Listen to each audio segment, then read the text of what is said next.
Greetings, Brian here, and we're going to continue talking about motion in two dimensions. And today we're going to talk about projectile motion. Okay, we talked about motion on a ramp, we will do circular motion, those are the other big things, but today, projectile motion. Before we begin, I want to do another installment of things I like about your generation. And I know it's fashionable to say that young people these days are self-absorbed and lazy, etc., but I do not think that's true at all. I think you folks are remarkable, and I enjoy working with you as much as I've ever enjoyed working with any students. I think your generation is pretty special, and one thing I really like about you is that you have this sense of gratitude. For years, nobody during the course of a year would ever come up to me and say, "Thank you, Brian, for doing this thing in class," whatever. No one would ever say, "Thank you for the work that I did." And I just came to accept that was, okay, well, that's fine. That's fine. I hope people are appreciating it. But your generation has this sense that you're grateful for things. And when you experience gratitude, you share it. And so a lot of people will say thank you to me and reach out. And it's great because it's this personal touch. You treat me like a human being and you're appreciative of my efforts, and it means the world. And it's one of the things I like about your generation. It hasn't always been this way. You guys are great. Now, I want to mention, I'm expecting folks to be reading chapter 3. Okay, I want you to read chapter 3. I want you to look through it, kind of like absorb its lessons. And there's certain things I won't talk about in class, but I will just expect you to get from the reading. I won't talk about them in the slides. I won't talk about them in the in-person things. And one of them is this idea that if you're launching projectiles, if you launch something at a 45-degree angle, that gives you the maximum range. The reasoning behind it and that particular fact is something I want you to get from the reading. As you know, I'm looking for ways to put examples from the living world in the physics class. And in the first part of the class, since we're talking about motion, it's really natural to put in examples having to do with animals. Well, I'm obsessed with like animals jumping and running and doing other kinds of locomotion. And it turns out one of the animals for which there's the best data available is for the bullfrogs. And there's a reason for it. And it turns out that Mark Twain wrote this story called The Celebrated Jumping Frog of Calaveras County, and here's a little quote from it. And since Mark Twain wrote this story, every year there's this jumping competition in Calaveras County, and people bring frogs and make their frogs jump and see how far they can go. So there's fantastic data for jumping frogs, and the world record is by Rosie the Ribbiter, who did 6.5 meters in a series of 3 jumps, and that's what they have the frogs do. And that's pretty impressive. Those are standing long jumps, and to be able to travel 6.5 meters, which is about 20 feet in 3 standing jumps, it's pretty awesome. It's pretty awesome. And let's see how awesome. There is really good data for exactly how the frogs achieve what they do. And here's some data for an actual jump of a bullfrog. The frog pushes off for a time of 0.1 seconds. A typical angle of takeoff is 40 degrees. You'll notice that's less than 45 degrees, but it's close to it, okay? And it's going to travel about 2.2 meters through the air. So the question I'm going to ask is this: what is the acceleration during the push-off phase of the motion? And we've seen some examples of other jumping animals where we have accelerations to compare, okay? That's what we're looking to do. And we're going to solve this problem the way we always do. The first thing we're going to do is we're going to strategize. And first off, we're going to do this. We're going to break the motion into stages and think about what do we solve for. And for the stages of the motion, there's pretty clearly 2. Okay, so for the starters, the frog is going to begin with its legs like so. Okay, and then it's going to kind of like extend its legs, and so the frog is extending its legs. And there's that push-off phase during which the frog accelerates. So let's call this point 1 of the motion. Let's call this point 2. After the frog extends its legs, it's going to go through some sort of a projectile motion, and then it's going to end up landing at some distance. Okay, so that's what our stages of motion are. Let's call this point 3. And what we're looking to solve for is during this phase of the motion, as the frog is pushing off the ground, what is the acceleration? Now we're going to have to take this, and we'll end up having to solve it backwards because we're asked for something during the first phase of the motion. But to get there, we're going to have to analyze the second phase of the motion, the path through the air, because that's one we can really sink our teeth into. And now let's continue by preparing. So first off, we're going to draw a visual overview for the problem. And we want to go ahead and write down expressions for different things. We're just going to call the liftoff velocity v. That's going to be important. We don't know what it is, but we'll just give it a symbol. We've given it a name, and we can use that and do some calculations, keeping it symbolic. And then we're going to want to have expressions for the components of the liftoff velocity. That's going to be our next piece. Let's start by writing a visual overview. Okay, so my frog starts right here. Okay, and then it accelerates. It kind of like pushes off, and the frog pushes off for some period of time, and then ends up moving at some speed v. That's my first phase of the motion. Okay, that's phase number 1. And that's a piece we can think about as motion with constant acceleration. And we're looking for the acceleration during that phase. Okay? But I want to focus my energy on phase 2. Okay, the frog has left the ground at a certain angle. And it's left the ground at a certain speed. So I'm going to say the frog has left the ground at a certain speed, and we don't know what it is, so we're just going to call it v. And then after that, it's going to move through some parabolic arc, and it's going to end up over here. That's phase 2 of the motion, and that's one we can do some calculations on. And the first phase of the calculation is to take the velocity v and break it into 2 components. Now we know it's a 40-degree takeoff angle. That's the angle with respect to the horizontal. And we can write down expressions for Vx, the horizontal component of the motion, and Vy, the vertical component of the motion. Okay? And if we write those down, Vx is just going to be equal to V times the cosine of 40 degrees. Vy is going to be V times the sine of 40 degrees. Okay? And I'm just going to leave those 2 things symbolic. I don't know what V is, and so I'm going to have to keep this symbol here. And I'm just going to keep my sine and cosine symbolic for now as well. And that's about the preparation that we can do. And now we're ready to do some solving. And for the solving, what we're going to do is we're going to look for an expression for the time that the frog spends in the air. We're going to use that, and then we're going to find an expression for the horizontal distance, delta x. We know what delta x is. The frog travels 2.2 meters through the air. So we're going to be able to use that to solve for v. Okay?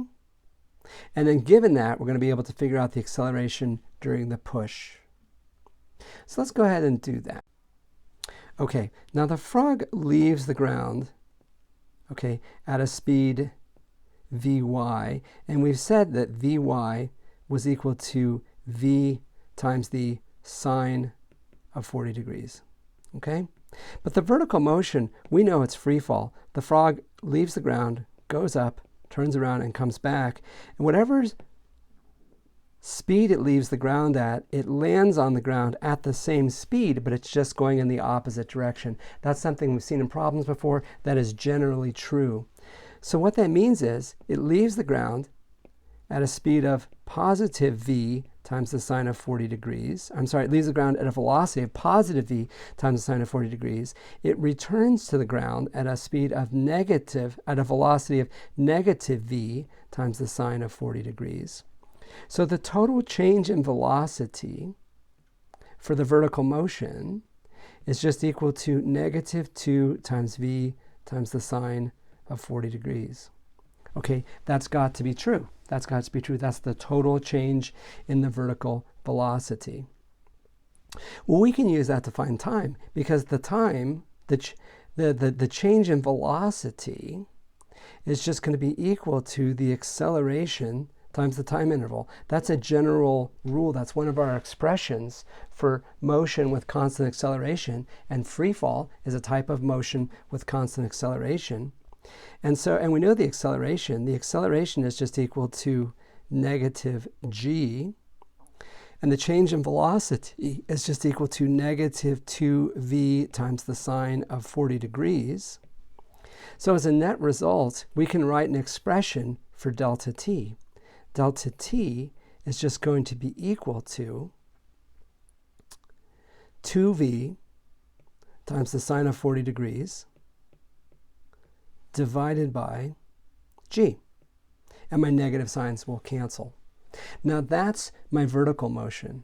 But the horizontal motion works like this. For the horizontal motion is uniform. Okay? Horizontal motion is uniform. And for uniform motion, the change in position, delta x, is just equal to the horizontal velocity, vx, times delta t. So I can say delta x is equal to vx, which is v times the cosine of 40 degrees times delta t. Here's the thing though. I have an expression for delta t. My expression for delta t is right here. 2v times the sine of 40 degrees over g. And now I'm going to do some erasing to get myself some space so I can complete my calculation. There's a lot going on in this. Well, that's not an eraser. That's a highlighter, Brian, you scamp. So let's go ahead and get an eraser and get rid of everything. And then we're going to get rid of all the work that we've done here. And we're just going to keep those two relationships, okay? Delta t is equal to 2v times the sine of 40 degrees over g. And delta x is equal to v times the cosine of 40 degrees times delta t. And what I want to do is I want to take both of those expressions and I'm going to pull them over here so I can use those, okay? I'm going to put them together and I'm going to say that delta x is equal to v times the cosine of 40 degrees times delta t, but delta t is just 2v sine 40 degrees over g. So notice how I'm just staying symbolic. I don't have any numbers yet, but I can say that delta x is equal to 2.2 meters because that is how far the frog moves through the air. And if you look at this expression, I can now compute delta x is equal to 2.2 meters. Look at this whole expression here. I know what g is. That's 9.8 meters per second squared. I can compute the sine of 40. I can compute the cosine of 40. The only thing I don't know in this expression is the speed v, and there's two terms of v. Okay, so it's going to be v squared in the middle there. So the only thing I don't know is v. I can calculate what v is. So you do a little bit of algebra, and for the speed, we calculate 4.7 meters per second. Quick assessment, and I like to do assessments as I go, that is comparable to other takeoff speeds that we've seen for animals. So that seems like our answer makes some sense. Well, if the takeoff speed is 4.7 meters per second, we can use that to calculate the acceleration during the push. And the acceleration during the push, we can just use our basic expression for acceleration. Acceleration is equal to the change in velocity divided by the time interval. Well, the change in velocity is 4.7 meters per second. The time for the push is 0.1 seconds, and so we end up with a total value for the acceleration of 47 meters per second squared. Okay?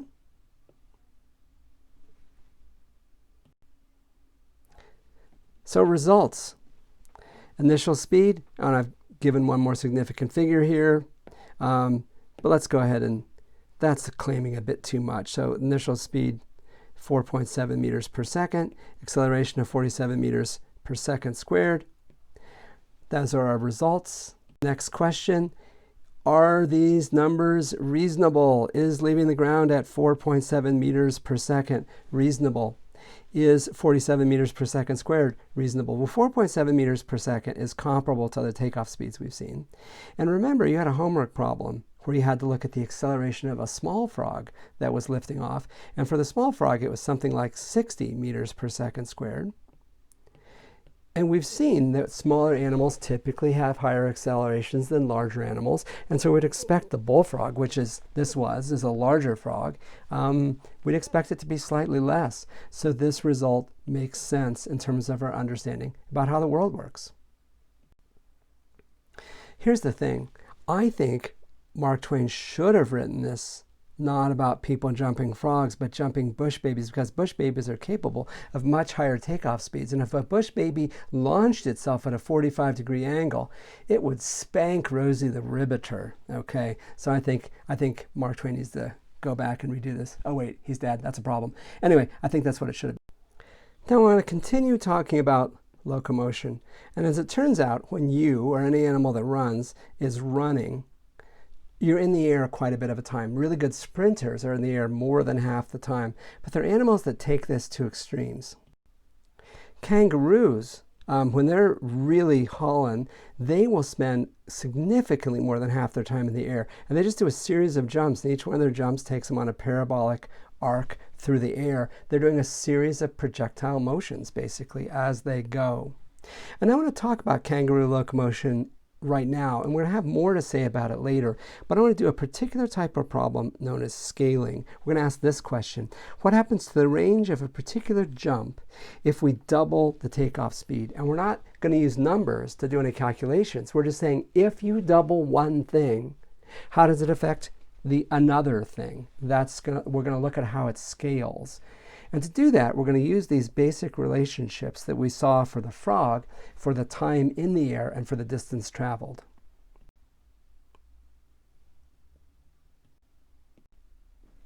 Now, for the time in the air, we use the vertical motion to compute that. And the change in velocity, okay, depends upon the original velocity. Well, if I've taken the velocity and I've doubled it, because I've doubled the takeoff speed, I've doubled Vy and I've doubled Vx, this is increased by a factor of 2. What that means is I increased the time by a factor of 2. And that's because the acceleration is constant. That's just the acceleration of gravity. So the kangaroo is in the air twice as long. While it's in the air twice as long, so its horizontal motion is going to change as well, 2 times as much time. But as it's in the air for twice as long, it's also moving twice as fast. Net result, that means its change in distance, its change in range will be 4 times as much. So if it doubles its takeoff speed, it goes 4 times as far. Okay, and that's why a bush baby can go significantly farther than a frog, and that's why for a kangaroo, when they pick up speed, they can be going huge distances through the air when they're really going quickly. They can go 10 meters at a hop. That's like 30 feet every bounce that they do. It's kind of a crazy, crazy thing. And we'll have more to say about that later. But next, I want to talk about another type of motion. And you can see Milo is doing an intense circular motion. He was doing basically rounding a corner here very, very rapidly. He's leaning into the turn. And we can analyze that by looking at the properties of circular motion, because he's basically following a piece of a circular arc. And that is the next thing we'll look at.